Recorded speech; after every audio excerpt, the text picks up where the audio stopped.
Johnson and student athlete Jesse Comfer. We'll start off with a statement from Coach, and then we'll take questions for Jesse.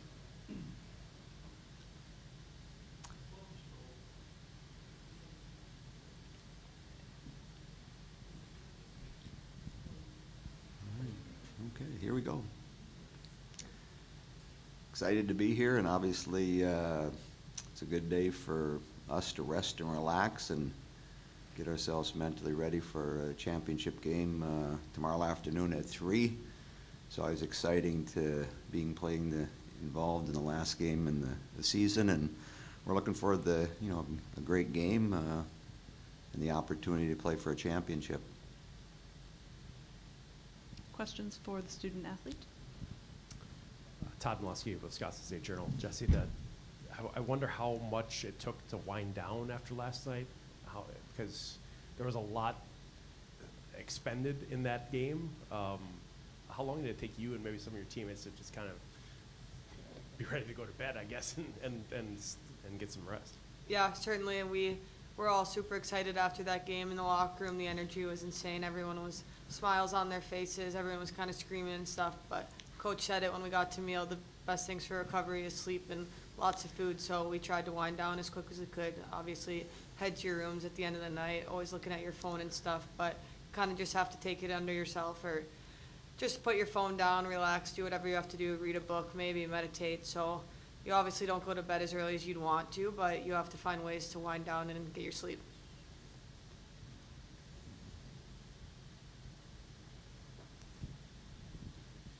Matt Wallace from the Duluth News Tribune. Jesse, your goaltender, Cammie, she doesn't have a ton of experience in games like this, but last night, especially in the third period overtime, she looked like a goaltender who'd, been here before in the Frozen Four playing for a national championship. What has it been about her this season that's allowed her to, succeed for you guys in this first year as a starter? Yeah, certainly I haven't been here the past couple of years to see what it was like without her on the ice, but she obviously worked hard enough and proved herself, because this year she's been outstanding for us, treats her body right, always comes out ready to practice, and you've been able to see in big games when we play Ohio State, when we've played Minnesota, and then the Colgate game, and then these past couple games here, she stood on her head for us, and obviously we're here to support her and bring her some confidence, so we're just lucky to have her back here, and we can't wait to see what she does tomorrow. Jesse, I guess I just wondered if you could kind of share with us what this tournament experience has been like for you. Obviously, you've done a lot as a player, but I don't think at Boston you had the opportunity to get into the postseason. What has it been like for you, and kind of what stands out to you so far? Yeah, obviously it's been super exciting.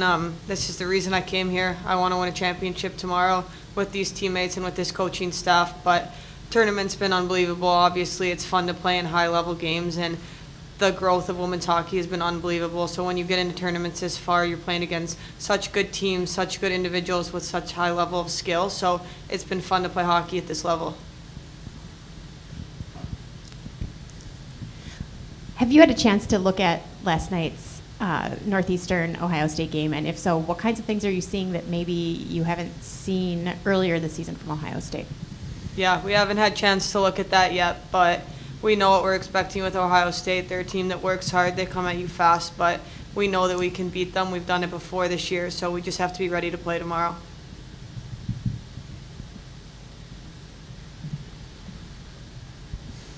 At this point, is it kind of more mental than physical, you think, leading up to the game?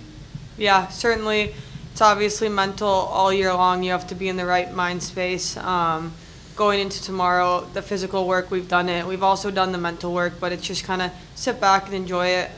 You don't really get these opportunities a lot, and never get to play in big games like this. Only comes around every so often. So just to go into it tomorrow, work hard and have fun. I think that that's what we're going to focus on, and if we do that, I think that the outcome's going to come. You've been in situations where you've been in a championship game, gold medal game, and it doesn't go your way. How much of that is a motivator for you to be in a championship game and be able to throw your gloves and celebrate and enjoy that? Yeah, unfortunately, I've had a couple silver medals around my neck in the past couple years, and it's not a feeling I enjoy at all. And I think that is going to kind of drives me a little bit more every single day. But tomorrow, to be able to hopefully celebrate with girls that I've seen work hard every single day, I think that being in a college setting is different than being on a national team. Obviously, other than the Olympic year, a world's team is just a tournament that happens at the end of the year. But a college season, you practice every single day with these girls. You see what they go through in their social life, with their school setting, how hard they work and everything. So to be able to celebrate with girls that you've been able to see how hard they worked, I think that makes it that much better at the end of the day. Anything else for Jessie? Yeah, Todd? Were you passing for Layla last night in overtime, and she just happened to let it go because she knew KK was behind her? Can you go through like what that play out of the corner there? Yeah, I actually saw both of them, but Layla and I are roommates on the road, and I looked at her last night and I was like, thank you for not touching that. I saw KK behind her, and she was like, I just had this feeling that KK was there. She said she could kind of sense it, but she couldn't see it, so she was just hoping for the best as well. But I said to Layla, no matter whoever was touching that puck, I knew it was going in the back of the net. Anything else for Jessie? All right. Thanks, Jessie. Thank you. Well done. You're done. Perfect. Leave me by myself. Questions for Coach Johnson? Mark, I guess I'm curious, what does recovery look like on the road? Obviously, when you're at home, you have all these different things your players can do. They can get in the pool and whatever amenities you guys have at home. What does that look like this week? How's it different? Can you share with us? Well, the nice thing is, you have the entire day today to, have the players get some rest and do some things you might not be able to do at home or when you're on the road, because we're generally playing back-to-back games. Usually our first game on the road is, 6 or 7 o'clock, and then we're coming right back at, somewhere between 2, 3, and 4 and playing that second game. So you don't have a lot of time, and so having a full day today is helpful. And the big thing is, as I mentioned in the opening, it's a day to rest and relax, and get yourself mentally ready so when you wake up tomorrow morning, you're dialed in, you're focused in, because it'll happen quick. I mean, tomorrow at 5 o'clock, it's going to be over, so it's going to be here before we know it, and it's just taking this period of time to do the things necessary individually, and we'll, collectively as a team. We've got a great training staff. Our strength training coaches up here, they're experts in that field. So, as Jessie mentioned, the best thing you do is get sleep. So, as much sleep last night and maybe get a nap in this afternoon, and then get dialed in tomorrow morning when we wake up for the game against Ohio State.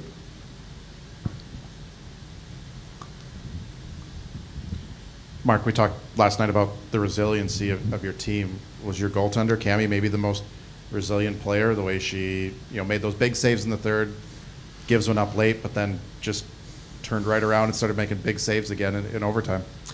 Yeah, I mean, it's, the recipe, for both teams last night, were similar. You're going to have good goaltending, because at times both teams will bend a little bit and are going to give up opportunities. You hope at the beginning of the game there's not a lot of penalties both ways or the other, and the history with Minnesota, there aren't generally games that we play where there's 6, 7, 8 penalties on each team, which takes the flow away from the game. And overtime to me is fun just because of the media timeout situation where you're not dealing with it other than under 10-minute mark, where during the first, second, and third period you're dealing with those media timeouts, and these ones are longer than what we normally have.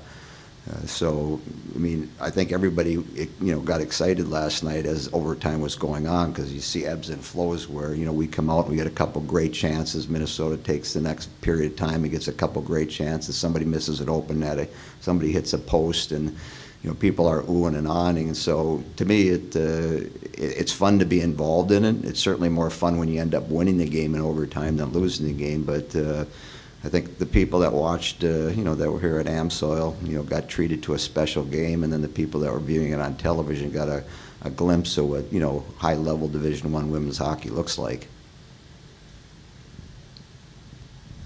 We heard Jessie say this is what she came here for, to play in this game tomorrow. I don't think that's a surprise to anyone that the fifth-year players, they look for chances like this. But what through this season has she done to put herself in this situation? To be in a situation like she was last night, where she's making a pass to win a game, to be someone that your team can count on? Well, I think, her body of work on the ice, a lot of people have seen that followed us. But to me, what she does off the ice with her leadership skills, when Natalie went down before our Mankato series and was going to be out for the rest of the year, we decided to put an A on Jessie's jersey just because she's, an older person. People respect her. And, the toughest thing for her, obviously she knew some players from being with Britta last year, being with KK, being around Natalie. So had a pretty good friendship with those individuals. But now she's coming into a locker room where, she doesn't know a lot of players. And how is she going to be accepted? And as you get to know her, I mean, she's got a wonderful personality. She comes to the practice rink every day and plays hard and tries to continue to improve in her game. And, that's setting an example when, for your younger players to watch her. And, she's obviously got some great experience playing the Olympics. I mean, she says, I'm heartbroken because I have 2 silver medals. I mean, most people in the world, if they had 1 silver medal, would be excited. And I know in 2010 when we got beat by Canada in the Olympics, I'm going in the locker room, everybody's crying, and 99% of the public, if they had a silver medal would be excited. But obviously in women's hockey, it's a different expectation. So she's been fun. I'm just happy for her that she's getting this experience. And so depending how the game goes tomorrow, if we end up winning, she's going to walk away with a memory that's going to last for a lifetime. If we end up losing the game, it's one of those situations where, as a team, you can do all the right things and play really well and come up a little bit short, and it'll sting, it'll hurt, but I think her experience over this year has been a real positive one. Another recovery quick question for you. Today you passed on your ice time here. I don't know, is that something that you typically do during these Frozen Four experiences, or is that just a function of how hard the team had to play last night? Yeah, the one thing we have to do as coaches, you got to make a lot of decisions every day, and at the end of the day, if you're successful, you probably made the right decision. If you're not, then you start to question yourself. But one of the things that I've been fortunate, being involved in a bunch of these Frozen Fours and getting a chance to play in a bunch of championship games, there's different ways to do things. And so, history tells me that it's about rest, it's about recovery. They're physically ready to prepare, and so it's no different than what we did in 2021 on our day off. We did some activities today with the team, and they've been on the ice since September 7th, and so what you do today is, again, it's a rest and recovery day for me, and leave that up to my trainers and my strength training coach, because they're the professionals in that area. And so, trying to get the body ready to go tomorrow. And some days you might want activities, other days you don't want activities. Some days you want to go on the ice. Sometimes when we play at 4, we do a pregame skate. Sometimes we don't. Yesterday we did a pregame skate. The game's at 6. Sometimes I don't. So it's what button do I push? And I'm going to push the right button. And it's like goaltending. It's like putting people out on a power play or put people out on a certain shift in matchups, calling a timeout, making a challenge. We make a lot of decisions. So. But in the best interest, I think, of the group. I mean, a bunch of them played a bunch of minutes last night, and so I know as a former player, sometimes you just get sick and tired of putting your equipment on, and so, a lot of things go into decision making, and we'll find out tomorrow night or during the game what kind of energy level we have. I'm sure it's going to be real high, and it should be a fun game to watch. We've had 4 games against them already, and most of them have been very entertaining. A couple have gone into overtimes, and You mentioned the 4 games, and Ohio State games lately have been close with your team. There's the one outlier this season that ended up 5-0. When you look back at that, was that's just a bad day? You had to just kind of say, we're in a bad stretch, we lost 5-0, move on, forget about it? Or is there something you took out of that was like, this needs to change quickly? There were some real good lessons to learn in that game for my younger players. And so, if you watch the game, we moved some people around as the game was going on. We changed some lines. Didn't play some people as much as they thought they might be playing. So it was an opportunity to learn a lesson. The game got away from us, 6-7 minutes into it. They came out and they played really, really well. They played fast. They capitalized on a couple opportunities, and it got away from us. And then they came out to, we were down a couple goals and let the game settle in a little bit. But at the start of the second period, we needed to do something to start the second period, and they scored the first shift to make it 3-0. And then it's, okay, this is what it's going to be like. What can we take away from this game? And, we took some things away from it and got better because of it. And so, again, those are opportunities as a coach to let your players learn some lessons and work on some things so the next time you face them, you might be better. And, that's the difference between the night before, we're in overtime, and, it's a tight game back and forth. And, we have a couple opportunities in overtime and don't capitalize. And as I mentioned last night, with 35 seconds to go on a defensive faceoff, they win it. And, they make a great shot. And so they leave the rink, they're all excited, they're all fired up, they're playing at home. Next day is going to be a big crowd. And, we go away from the rink dejected and feeling bad because we lost the game. And, we never recovered the first 5 minutes of that next one. So of the 6 games that we, had in that early part of January, that was the one that, we let get away. But as I look back, it was an opportunity to learn. And as I mentioned, some of the younger players got some lessons out of that game, which helped them and growth. Mark, playing such a familiar opponent in Ohio State tomorrow, is it kind of like you mentioned, Thursday about Minnesota, two sides of the coin? Yeah, it's great that, you know them so well, but they know you so well too? Yep, very similar. So, as you prep today and get in the early part of tomorrow morning, I mean, there's going to be a lot of similar conversations with your team in regards to who your, personnel and, what the game's going to look like. The difference tomorrow will be the timeouts and the 90-second delays that you have during those timeouts and what's going to happen in your matchups and things like that. But, similar to yesterday, they're well coached. We got a lot of respect for them. They've had, multiple really strong seasons, and obviously they won the whole thing last year. So it'll be fun. And it's going to come down to a lot of games, who's going to play the best under the circumstances. And so hopefully, the first 10 minutes of yesterday's game and our game that, we come out a little bit stronger than we did yesterday and understand that we're going to need to do that in tomorrow's contest. Anything else for Coach? All right, thanks, everybody. All right.